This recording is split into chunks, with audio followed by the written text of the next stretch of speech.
But for doing this work for 10 years and meeting so many people, I've gathered enough honest support in the hearts of people. And you heard it from the people who really believe that my heart is sincere. And that's what it's going to take. February 2nd is the election.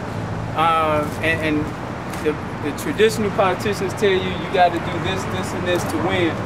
I believe the way we're going to win is when people know your heart and they go back to their block and they tell their neighbors about your heart. And they say, hey, here's this person who has integrity, been out here on the front lines. Here, let's organize a coffee so you can meet this person. We just did that on 66 and Green yesterday and met some key people. So we're not going to run the traditional campaign, you guys. We're not going to run. We're going to run a campaign that people have not seen before, that's truly block by block. And the colors, if you look at my brochure there, these colors, the toilet tissue Mary Lou talked about, these colors and the daily living habits is how we're going to not only win this race, but we're going to turn black life around. You say that again. Right. The toilet tissue, the colors, and the daily living habits is how we're going to turn black life around. And we're going to make certain that these politicians, not just the politicians, but these black pastors as well, and some of these non-for-profits are held truly accountable. All right, some people have been looking at our report card that we have. And the block by block report card, you know, I've got death threats on the west side when we did this against some of the churches. Wow. But if you're here, your church is here, what are you doing for the people on the block? That's right. It's just that simple. That's right. It's just that simple.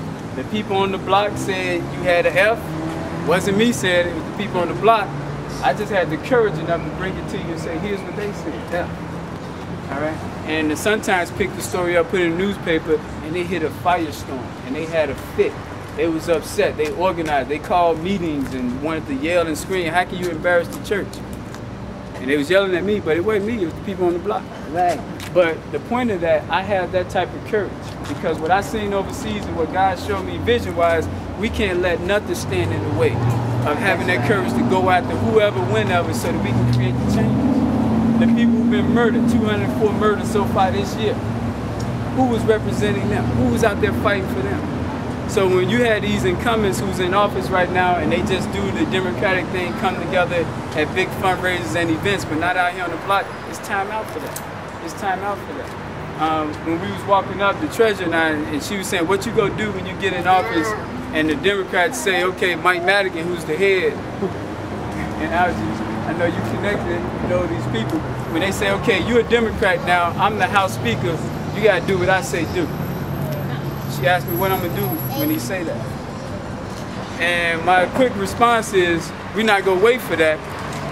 We're gonna organize in his district right now so we can put somebody else in there. It's time for change for all of us. That's right. That's right. So we're not even gonna be in position to listen to that. And when that threat comes, if he say you have to do this, this, and this, so I'm not gonna let anything you want come before a vote. I'm gonna say, okay, we're gonna make phone calls to the people on the block. We're gonna organize ourselves in his district and get him out of office. That has to be our approach with all of them, whether they're aldermen, incumbent, whoever it is. It's got to be what the people say and not what the political gods and those people have to say about doing things. So, I think I went over. I did, 5 minutes. Sorry about that. But in all honesty, I want y'all to know, me running, and I want to give you what these colors mean real quick. The yellow in every block has already been given these colors all over Black Chicago. Every block. And the goal of this candidacy going to be to introduce the colors to you so you know what it means. Wentworth is yellow. Yellow stands for health and education. That's what yellow is. So when you see these colors, think about the STDs, the obesity, lead poison. Think about the kids who dropped out of school, who were failing in school. That's what yellow is. Wentworth is a yellow block, so we're working with people on this block right now to push that agenda. Perry is right behind us. That's a green block. Green is safety and senior citizens. All right, so we already working on that block. We're making sure that we got smoke alarms, that we know who the sexual predators are, things of that nature, right here on Perry. The next block over from Perry is Lafayette. That's right by the expressway. If you drove down right there, getting ready to get on the expressway on 67, you saw the two houses with the blue window signs in their window, telling you that that block is a blue block, and blue stands for economics and youth. So that block has the listing of companies that's hiring because that's an economic issue.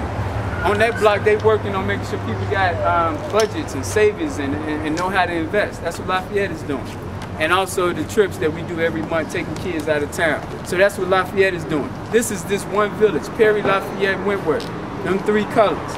Every neighborhood has already been given these 3 colors, block by block, and we just have to introduce this and make people aware so that they can now bring their passions to that same table and see it manifest. So that's my plan and strategy, is getting us well organized with these colors. You go see the colors on everything. We go saturate these colors. You know, I'm the green, yellow, and blue candidate. That's the block by block plan right there, all over the place. And then the toilet tissue.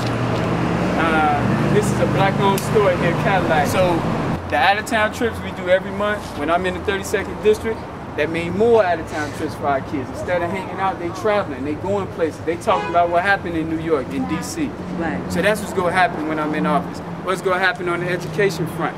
The yellow blocks we have are gonna go out and take that inventory on how many kids dropped out. So the yellow blocks gonna be walking in their village, finding out who dropped out. We gonna get that list of our dropouts together, and we gonna start working on getting them their GED, along with them traveling, so they can broaden their scope and want more than just sports and entertainment. Because unfortunately, that's what too many of them want to do. On the safety front, I hate to say it, but our sex offenders, what's our plan for our sex offenders? Do we just say, hey, they're a sex offender, isolate them and know well? We have to have a plan for that. And we go work with our green blocks, which is safety, to make sure, number one, we identify them, and then we gotta have that conversation so we can begin to see where they head at, make sure they have some hope. Because what you don't want is a hopeless person in your neighborhood. You got a sex offender that's hopeless, that's dangerous. That's right, that's right. So we go work on that from that perspective, and we go move forward with the economic end, and just stay rep. I won't be just go around our business.